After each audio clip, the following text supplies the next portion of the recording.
지난주 주일이었습니다. 우리 그 새가족 팀 모임 중에서 새롭게 이제 리더가 된 한 형제가 만화가예요. 만화가가 영어로 뭐죠? 만화가예요. 그래서 이 형제 뭐 이야기를 좀 나누다가 우연히 소실점이라는 한 그 단어를 알게 됐습니다. 소실점, 혹시 소실점에 대해서 아세요? 아시는 분? 한 분? 또 아시는 분? 두 분? 예. 그래서 제가 소실점에 대해서 그 형제에게 이야기를 충분히 들었어요. 근데 이해가 안 가요. 굉장히 어려운 거구나 하고 제가 네이버에 들어갔습니다. 들어가서 소실점을 딱 치면서 제가 대답하여라 그러니까 네이버가 바로 대답을 하더라고요. 소실점이 뭐냐면 원근감 때문에 있는 것 같아요. 제가 여러분을 바라볼 때도요, 앞에 사람들은 좀 크게 보이고 뒤에 사람들은 작게 보이는데 약간 이렇게 보여요. 이렇게. 그래서 여러분들 그 디카가 아니에요. 요즘 디카 안 쓰죠. 핸드폰으로 몰카 아니죠. 뭐죠 이게? 무슨 카죠? 셀카. 디카, 몰카, 셀카 다 나왔는데 참. 자, 셀카를 찍을 때 이렇게 보면 앞에 있는 사람들은 머리가 이따만하게 나오고 점점 작게 나오잖아요. 그 원근감 때문에 아마 뭐 이렇게 있는 점인 것 같아요. 이 뭔 소리예요? 한번 사진을 한번 보여주시겠어요? 이 그림을 잠깐 보면 그 다음 그림 한번 보여주세요. 저기 A, B 점이 있죠. 저게 소실점이래요. 그래서 그 사진이 이해 더 안 되죠? 꺼주세요. 건물들이 이제 크기가 다 크니까 그 건물들이 먼 건물일수록 점점 작아진단 말이에요. 그런데 사람들이 그림을 그릴 때 먼 건물 가까운 건물의 크기들을 이렇게 이게 어떻게 설명을 해야 되죠? 제가 써놨어요. 읽어드릴게요. 소실점이란 투시가 들어간 그림이나 디자인 설계도 등에서 눈으로 보았을 때 평행한 두 선이 끝에서 서로 만나는 점을 말하는데 뭔지 모르겠죠. 그림을 그릴 때 기준점을 말하는 거예요. 그림을 그릴 때 기준점을 딱 찍어놓고 이 기준점을 중심으로 해서 앞에 있는 건물, 그 더 앞에 있는 건물, 더 앞에 있는 건물이 점점점 큰 건물로 그려지되 어느 정도 일관성 있게 그리기 위해서 사용하는 그 점을 소실점이라고 불러요. 그래서 디자인을 하는 사람이나 아직 모르겠죠. 디자인을 하는 사람이나 그림을 그리는 사람은 반드시 소실점을 찍어놓고 그 점을 중심으로 이렇게 그리기도 한대요. 만화가들은 가볍게 스케치를 한대요. 자를 대고 그 소실점을 중심으로 스케치를 한 다음에 그 스케치에 이것들을 지붕 삼아서 그림을 그린대요. 그러면 우리가 나중에 그림이 완성된 다음에 그림을 딱 봤을 때 그림이 참 일관되게 보이는 거예요. 첫 건물과 두 번째 건물, 세 번째 건물이 거리에 따라서 일관적으로 점점 작아지게 보이는 거예요. 그런데 문제는 이 소실점을 찍고 그림을 그리지 않으면 문제가 생기는 거예요. 줄어드는 비율이 점점 달라지고 열심히 그림은 그렸지만 그림이 막 뒤죽박죽이 되는 거예요. 어떤 그림은 막 삐뚤삐뚤하게 그려지기도 하고 어떤 그림은 점점 작아지고 있는데 중간에 막 커지기도 하고 최선을 다해서 그림을 그리지만 소실점을 중심으로 그림을 그리지 않으면 아무리 열심히 해도 제대로 된 그림이 나올 수가 없다라고 이야기를 하더라고요. 만화가였던 저 형제는 뭐라고 말하냐면 자기는 앞정을 찍어놓고 그림을 그린대요. 앞정을 딱 찍어놓고 그 앞정을 중심으로 해서 그 앞정을 중심으로 앞정을 보면서 이렇게 그림을 그려가기 시작하는 거예요. 이 소실점이 없으면 아무리 열심히 그림을 그려도 그림이 어떻게 나온다? 이상하게 나온다라는 거예요. 그래서 제가 한 디자이너 뭐 이렇게 디자인 하시는 분, 디자이너가 아니죠. 디자인 전공하는 분한테 물었어요. 소실점 없이도 그림을 잘 그릴 수 있냐라고. 그러니까 그분이 뭐라고 얘기를 하냐면 아무리 탁월한 화가라도 그 소실점이나 그런 준비되어져 있는 그 선들이 없으면 그림을 정확하게 그려내기가 쉽지 않다라는 거예요. 아무리 탁월한 화가. 물론 뭐 이상한 반 고흐 같은 사람들 막 이상한 거 막 뿌리고 막 이런 사람들 말고 디자인을 설계하거나 뭐 그런 사람들 말하는 거예요. 제가 그 이야기를 들으면서 무슨 생각을 했냐면 그래 우리 신앙이나 우리 인생도 참 비슷하겠다. 기준이 되는 한 점이 없으면 우리가 기준이 되는 한 점을 가지지 않고 신앙생활을 하거나 삶을 살아가면 때때로는 우리가 아무리 열심히 인생을 산다고 발버둥을 치더라도 나중에 결과를 딱 열어놓고 보면 우리의 인생이 뒤죽박죽 되어 있을지도 모르겠다라는 생각을 했어요. 저는 그것 때문에 오늘 설교 본문의 제목을 뭐라고 얘기를 했냐면 영적 소실점을 사수하라 라고 정해놨어요. 만약 우리에게도 영적인 소실점이 없어지거나 잃어버린다면 열심히 하면 할수록 더 이상한 신앙생활이 될 가능성이 많아요. 우리 인생도 마찬가지인 것 같아요. 그 기준이 되는 한 점을 딱 찍어놓지 않으면 진짜 최선을 다해 살아가는데, 정말 바쁘게 살아가는데 나중에 뒤돌아보면 우리 인생이 막 삐뚤빼뚤. 예전에 이런 이야기를 들은 기억이 납니다. 어떤 한 소년이, 농부의 소년이에요. 어떤 한 소년이 아버지가 이제 밭 가는 걸 보고 자기도 해보고 싶은 거예요. 그래서 소 뒤에 쟁기를 메고 이리야 하면서 이제 쟁기들을 이렇게 메고 이렇게 밭을 갈기 시작했어요.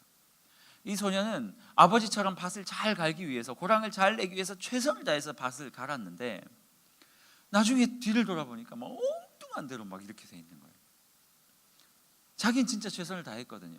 열심히 쟁기를 가지고 가다가 앞에 돌멩이가 보이면 살짝 피해서 가기도 하고, 열심히 자기 발밑을 보면서 장애물을 극복하고 피하면서 열심히 갔는데 이게 안 되는 거예요. 그래서 아버지에게 물었대요. 아버지, 왜 아빠는 그렇게 잘 가는데 나는 잘 안 되죠? 그러니까 아버지가 하는 말이 뭐냐면, 너 이 쟁기를 갈 때 발밑을 보지 말고 저 앞에 있는 저 나무 한 지점을 보고 갔으면 좋겠다. 소년이 아멘 하고 아버지가 말하는 것처럼 나무를 보면서 쟁기를 간 거예요. 어떻게 됐을까요? 똑바로 갈린 거죠. 여러분, 우리가 인생을 살아가면서 기준을 제대로 찾지 못하면, 제대로 돼 있는 그 영적인 소실점을 제대로 찾지 못하면 여러분의 열심과 상관없이 우리의 인생은 이상한 데로 갈 수밖에 없다라는 거예요. 여러분에게 영적 소실점은 무엇이라고 생각하십니까? 절대로 무너지지 않아야 할 기준. 내가 이 한 점을 중심으로 세상을 살아나가는데 절대로 무너뜨리지 말아야 할 그 한 점. 오늘 우리가 살펴본 이 본문은요, 이 영적인 소실점을 망각했던 사람들의 이야기를 오늘 본문에서는 다루고 있어요. 절대로 놓치지 말아야 할 최소한의 기준을 잃어버렸다가 하나님 앞에 큰 재앙을 당한 사람들의 이야기예요. 이스라엘을 하나님께서 출애굽시키시고 난 다음에 그들을 하나님의 백성으로 부르셨어요. 그래서 시내산까지 그들을 데려갔는데 이제 하나님께서는 이스라엘 백성에게 뭘 요구하고 싶었냐면, 너희들은 나를 예배하는 민족이 되어야 한다. 그래서 내가 너희에게 제사라는 제도를 허락해 줄 것이고 그 제사를 통해서 너희의 죄를 내 앞에 가져와서 훌러덩 태워서 없애라. 그렇게 하나님께서 요구하시면서 레위기라는 책을 쭉 주신 거예요. 제사의 방법은 어떻고 설명을 쫙 다 해주셨어요. 그리고 나서 모세와 아론은 하나님의 그 설명에 따라서 뭐 성막도 만들고 뭐도 만들고 다 만들었단 말이에요. 그리고 나서 드디어 디데이가 왔어요. 처음으로 하나님 앞에 제사 드리는 시간. 아론의 대제사장인 아론의 두 아들이 있었는데 나답과 아비후라는 아들이 있었어요. 이들이 장남 그리고 그 바로 둘째였어요. 이들에게 제사장의 직분을 주고 첫 제사를 지내게 했는데 아플싸 이들이 실수를 한 거예요. 하나님께서 하나님의 제단에서 불을 떠와서, 하나님의 제단에서 불을 가지고 와서 하나님께서 불을 붙이라라고 명령을 하셨는데 얘네들이 하나님께서 원하시지 않은 다른 불을 가지고 들어와서 붙여버린 거예요. 첫 제사였는데, 그렇게 기대하던 첫 제사였는데 엉뚱한 짓을 한 거죠. 결과는 어떻게 됐냐면 이들이 그 성소 안에 들어갔는데, 지성소 안에 들어갔는데 홀라당 타 죽는 일이 발생해요. 성경을 자세히 읽어보시면 그들이 홀라당 다 탄 게 아니라 옷은 그대로 입고 옷 안에 있는 사람만 다 탔다라고 말하고 있어요. 실제로 제사장들이 하나님 앞에 예배하러 나아갈 때 언제 죽을지 모르니까 어떤 사람들은 배에다가 이렇게 줄을 메고 들어가서 죽으면 그 줄을 잡고 이렇게 끌어낸다는 사람도 있고, 어떤 사람은 막대기로 끌어낸다는 사람도 있는데, 어쨌든 간에 이 두 제사장은 하나님 앞에 나아가는 첫 번째 순간에 그 제사를 잘못 드림으로 말미암아 하나님 앞에 징계를 받았다. 도대체 뭘 잘못했을까요? 그 이유가 바로 오늘 본문에 나옵니다. 8절에서 11절까지 나와요. 8절에서 11절. 9절에 보니까 이렇게 말하고 있어요. 너와 내 자손들이 회막에 들어갈 때는 포도주나 독주를 마시지 말라, 이거였어요. 이 정신 나간 제사장들이 하나님 앞에 처음으로 예배하는 그 예배 앞에 나아가면서 긴장함이 없었어요.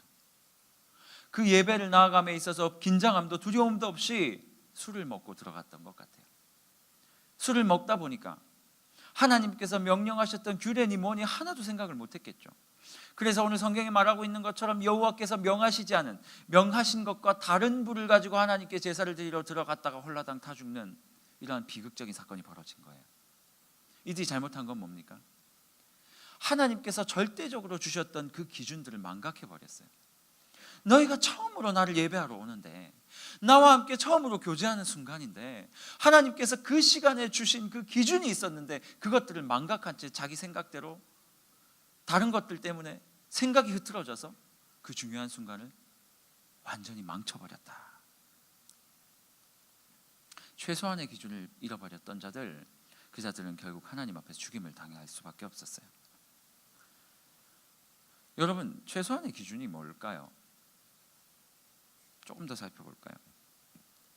오늘 8절에서 11절까지 하나님께서 뭐라고 말씀하시냐면, 너희가 회막 안에 들어올 때는 너희가 어떻게 해야 되냐면 절대로 포도주와 독주를 마시지 말라. 포도주와 독주를 마시지 말라.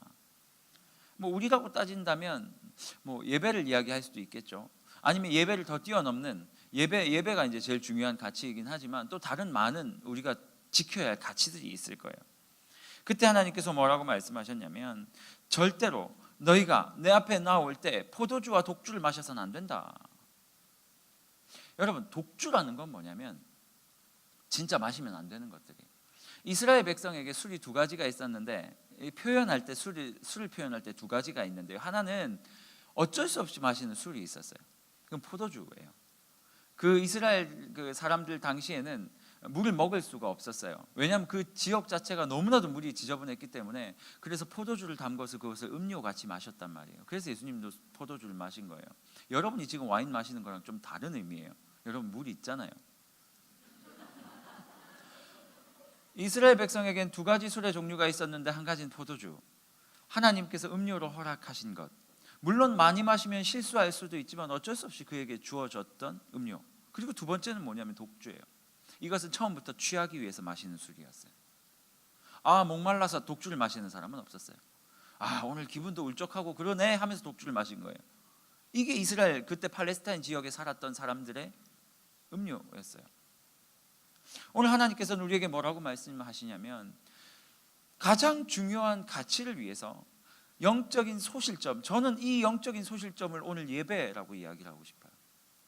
이 예배라는 영적인 소실점을 너희의 인생 가운데 지키기 위해서 너희가 하지 말아야 할 것이 있는데 두 가지라는 거예요. 포도주도 먹지 말고 독주도 먹지 말라는 거예요. 독주는 아까 말했어요. 이 독주는 원래 안 되는 거예요. 그러니 여러분들이 예배와 절대 바꿀 수 없는 가치예요. 이것은 그리스도인이라면 하면 안 되는 것들이에요. 그리스도인이 이것 때문에 예배와 타협하거나 조율하거나 하나님을 나오는데 문제가 돼서는 절대 안 되는 것들이에요. 이건 뭐라고 제가 얘기해 드릴 수가 없어요. 여러분 너무 잘 아실 거예요. 예배에 나오는 것에 있어서 우리가 절대로 하지 말아야 될 것들은 다 버리는 건 당연한 거예요. 여기까지는 제가 사실은 이해를 했어요. 하나님 맞습니다. 우리가 예배를 주일날마다 드리러 오고 하나님의 말씀 앞에 서야 하는데, 하나님의 말씀을 방해하는 모든 그리스도인이라면 마땅히 하지 말아야 할 것들, 주일날 놀러 가면 이거 아니잖아요. 이거는 주일날 소개팅, 4시 반에 소개팅, 이건 안 되는 거예요. 가면 안 될 거예요. 가면 분명히 자매를 만나러 갔는데 그 앞에 자매 형제가 나와 있을 수도 있어요. 갔는데 김태희가 앉아 있어. 분명히 안 돼요. 제가 그렇게 기도할 거예요. 주일날 소개팅을 하시려거든 한 8시 반쯤 잡으세요. 집에서 같이 끝내고 충만한 성령 충만함을 가지고 와서 딱 만나서 자매에게 처음으로 인사하는 거예요. 할렐루야. 그러면 이건 안 돼. 소개팅도 되는 거예요. 이거는. 여러분, 그리스도인은, 제가 해놓고 웃기네요. 그리스도인으로서 하나님께 나오면서 마땅히 양보할 수 없는 것들은 당연히 안 되는 거예요. 안 되는 거예요. 그런데 하나님께서는요, 두 번째 이야기도 하세요. 두 번째 이야기. 그 두 번째 이야기는 뭐냐면 포도주와 관련된 이야기. 하나님께서 포도주는 사실 이스라엘 백성들에게 허락해 줬던 거였거든요. 너희가 마셔도 된다. 그런데 오늘 본문에서 뭐라고 말하냐면 독주도 마시지 말고 포도주도 마시지 말라라고 말씀하세요. 두 번째는 뭐냐면 우리가 영적 소실점을 잃지 않기 위해서 우리에게 주어진 예배의 자리를 잃지 않고 떠나지 않기 위해서 우리가 해야 될 것 두 개가 있는데, 첫 번째는 어차피 말도 안 되는 것들, 이 그리스도인으로서 하면 안 되는 것들, 그런 것들 때문에 예배와 바꿀 수 없는 것, 이건 당연한 것이고, 두 번째는 뭐냐면 우리에게 주어진 것, 마땅히 우리가 취할 수 있으나, 죄가 아니고 마땅히 우리가 취할 수 있으나 그럼에도 불구하고 하나님께 예배 드리기 위해서 절제해야 할 것들이 필요하다라는 거예요. 하나님께서 우리에게 그것도 요구하고 계세요. 예전에는요, 제가 어릴 때, 물론 여러분들도 어릴 때 뭐 편차는 좀 있겠지만 우리가 뭐 비슷비슷하게 어렸잖아요. 그렇죠? 뭐 1920년대 태어나고 이런 분들은 없잖아요. 그렇죠?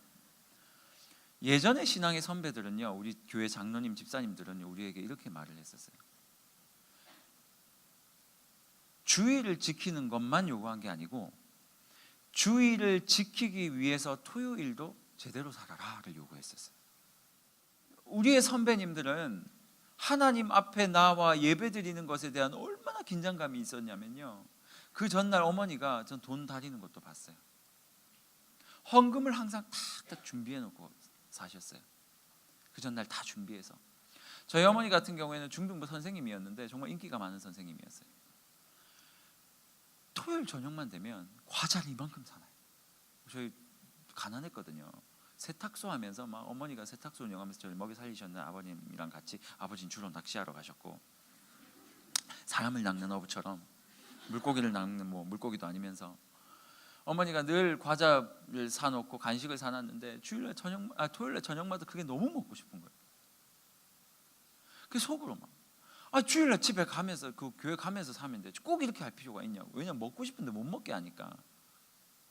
하지만 어머님은 꼭 토요일 저녁에 사놓으셨어요. 왜요? 주의를 지키신 거예요. 토요일날 저녁 우리가 마땅히 누릴 수 있음에도 불구하고 우리의 선배들은 그것들을 절제했단 말이에요. 그러면서 지키셨던 것이 뭐냐면 주일이에요. 예배예요. 여러분 어떻게 예배를 생각하고 계시고 어떻게 예배를 섬기고 지키고 계십니까? 예배가 무너지면 여러분 모든 것들이 다 무너져요. 아까 얘기했잖아요. 영적 소실점이라고. 그 소실점이 없으면 그림을 진짜 열심히 그리는데요, 완전히 엉뚱하게 그려져 있는 거예요. 완전히. 우리에게 있어서 영적 소실점인 예배가 사라지면, 예배에 대한 정확한 하나님 앞에 올려드려지는 그것들이 사라지면 여러분들이 아무리 열심히 살지라도 나중에 다 꿰어보면 이상하게 돼 있는 거예요. 이런 사람 혹시 봤어요? 눈 너무 예쁘고 코 너무 예쁘고 입 너무 예쁜데 딱 모아놓으면 좀 그래요. 우리 함정훈 간사님이 눈이 너무 예쁘세요. 아니 전체적으로도 다 잘생기셨는데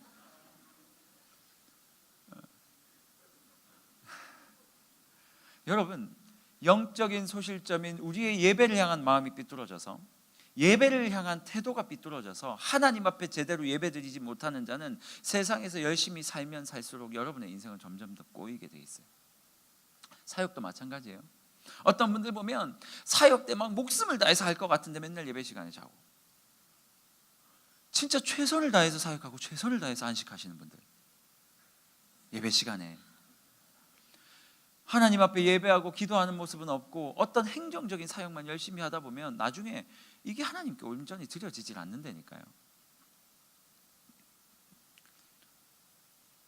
진짜 여러분께서 인생을 제대로 살길 원하시면 우리에게 주어진 이 예배를 위해서 여러분들이 독주와 포도주를 끊어내셔야 돼요.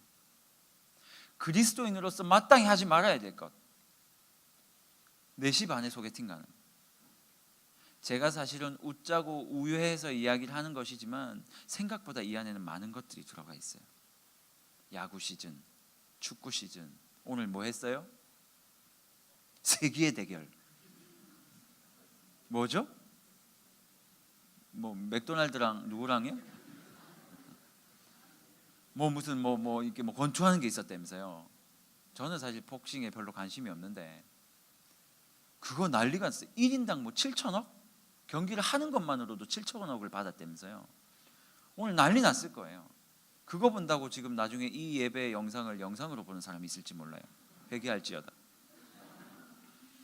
세상에서 주는 많은 즐거움과 쾌락들이 있겠지만 그 모든 것들을 하나님을 예배하는 이 시간만큼은 다 내려놓고 와야 돼요. 그게 독주고요. 두 번째, 포도주는 뭐라고요?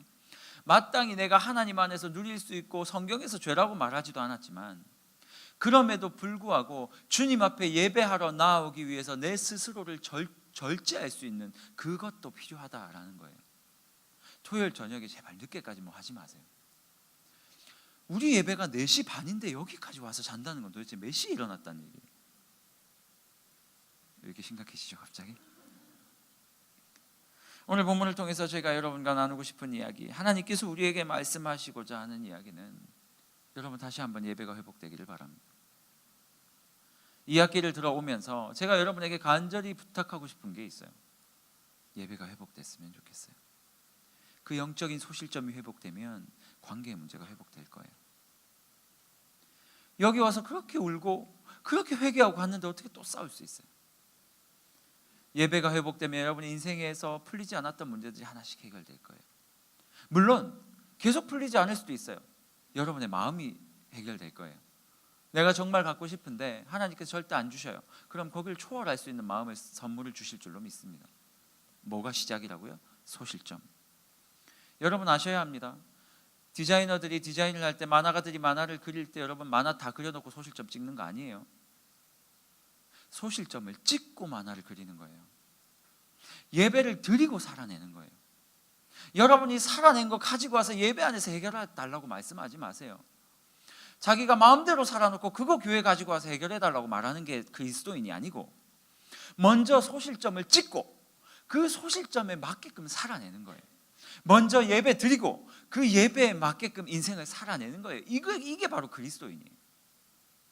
난 우리 조이스 청년들이, 조이스 처녀들이 할 뻔했어요. 조이스 청년들이 이 앞뒤의 이 순서를 바꾸지 않았으면 좋겠어요. 하나님 앞에 예배하는 것 최선을 다하고 그리고 나서 그 예배한 말씀대로 살아내고, 절대로 하나님 앞에 예배하는 이 가장 중요한 가치, 이것들을 포기하지 않는 여러분이 됐으면 좋겠습니다. 앞으로 신앙생활하기 점점 어려운 시대가 도래했고 더 도래할 거예요. 대체 공휴일, 주 5일째, 점점 우리에게는 휴일이 주어지는데 그 휴일의 중간에는 항상 주일이 있어요. 갈등하겠죠. 처음에는 한두 번 그 휴일을 휴일로 즐기다 보면 어느 순간 갈등조차 하지 않는 우리의 모습을 볼 것입니다. 점점점 휴일이 늘어갈 때마다 교인 수는 줄어가고 있어요. 쉽지 않은, 이제는 여러분 사단이 다른 것들로 여러분 핍박하지 않을 거예요. 평안함을 더욱더 추구하게 만들 것이고, 그 평안함으로 말미암아, 옛날에는 죽인다 그랬거든요. 칼 들고 와서 죽일 테니까 예수 부인해라 그랬거든요. 이제는 그렇게 하지 않아요.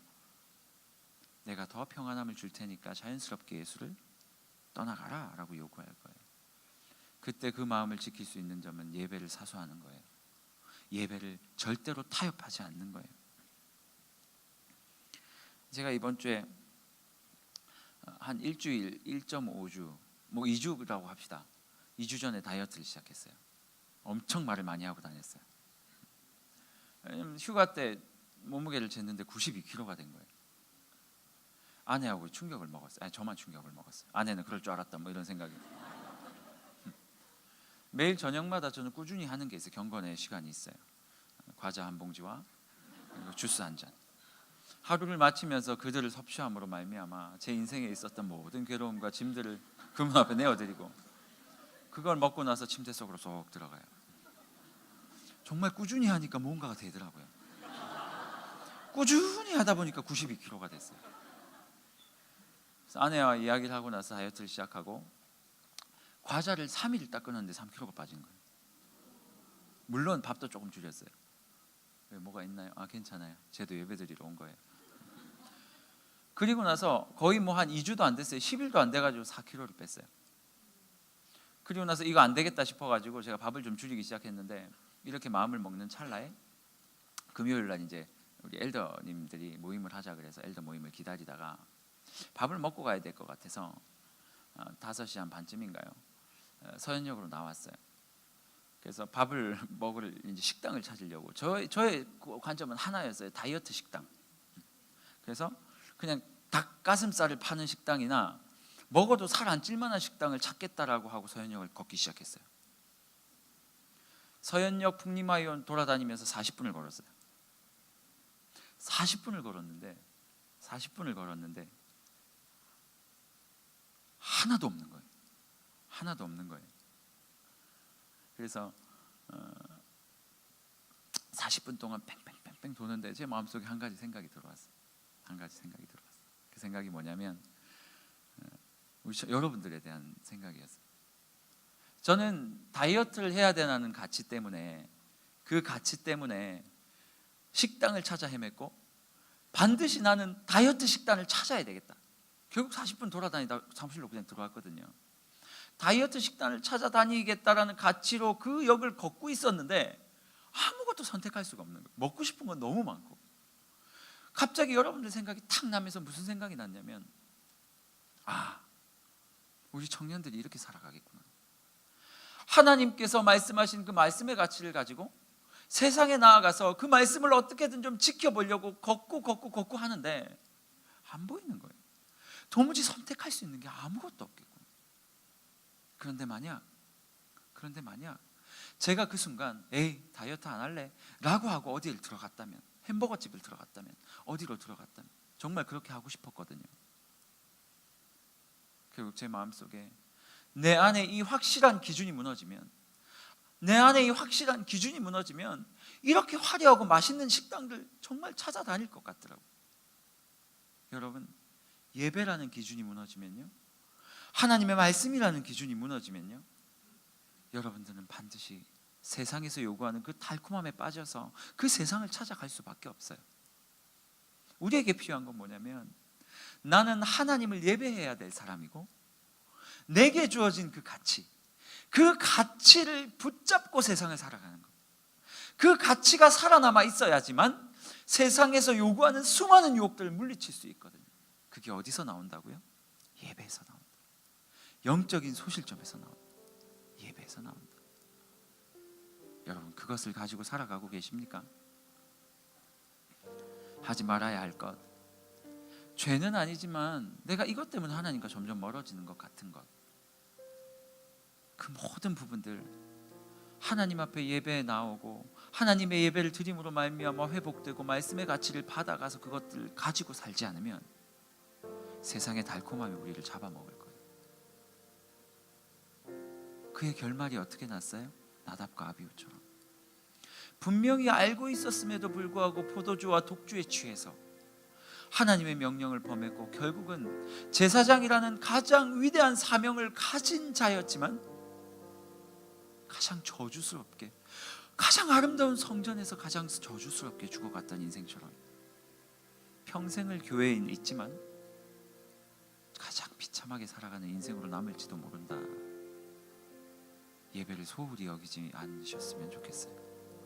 이 예배를 위해서 토요일도 정비하시고, 이 예배를 위해서 나의 삶도 정리하시고, 이 예배를 위해서 나의 모든 생각도 정리하시고, 진짜 이 예배를 드리지 않으면 죽을 것 같다라는 마음으로 이 자리에 나와서 이 자리에 존전해, 이 자리에 함께하고 계시는 그 하나님을 직접 경험하고 그 하나님과 함께 세상에 나아가서 절대로 세상의 유혹에 넘어지지 않으리라는 그 믿음을 가지고 한 걸음 한 걸음 걷다가 어느 순간 40분 넘게 그 길을 걸었지만 나와 맞지 않은 이 세상을 선택하지 말아야 하기에 그 굶주린 배를 가지고 다시 사무실로 들어올 수밖에 없었던 그 이야기처럼 때로는 세상에 나아가서 그 달콤함을 선택하지 않으려고 손해보고 다시 돌아와서 하나님, 나 너무 배가 고파요 라고 이야기할 수 있는 인생. 난 여러분의 예배가 회복될 때 그렇게 인생을 살아갈 수 있다라고 확신합니다. 이 학기 때 다른 거 하지 마시고 하나님 앞에서 예배를 회복하시길 바랍니다. 그 영적 소실점을 회복하기를